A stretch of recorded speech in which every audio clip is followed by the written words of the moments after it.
చాలామంది ఏం చేస్తాంలేండి భక్తి, క్రమం తప్పకుండా మందిరానికి వెళ్తా ఉన్నాం, వారానికి 1 గంట దేవుని కొరకు ఇచ్చేస్తా ఉన్నాం, 10వ వంతు తీసుకెళ్ళి దేవునికి ఇచ్చేస్తా ఉన్నాం, ఇంకేం చేస్తాం భక్తి? ఈ 2 కూడా దేవుడు అడగట్లేదు, కానీ మనల్నే దేవుడు కోరుకుంటూ ఉన్నాడు.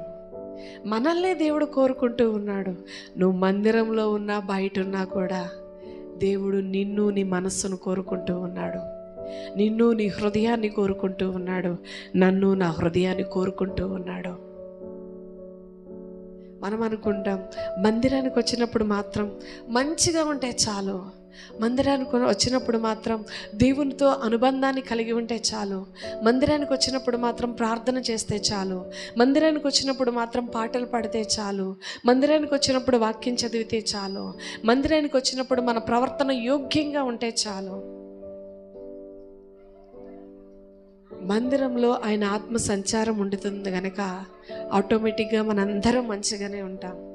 ఎప్పుడైతే మందిరము దాటి వెళతామో అప్పుడు మన పరిస్థితులు ప్రభు స్వాధీనపరచుకోవాలి, మన ఆలోచనలు ప్రభు స్వాధీనపరచుకోవాలి, మన తలంపులు ప్రభు స్వాధీనపరచుకోవాలి, హృదయం ప్రభుకి స్వాధీనమైపోవాలి. అలా ఎప్పుడైతే స్వాధీనపరుస్తామో అప్పుడు ఆయన భీకర కార్యాలు చేయగలిగిన దేవుడు.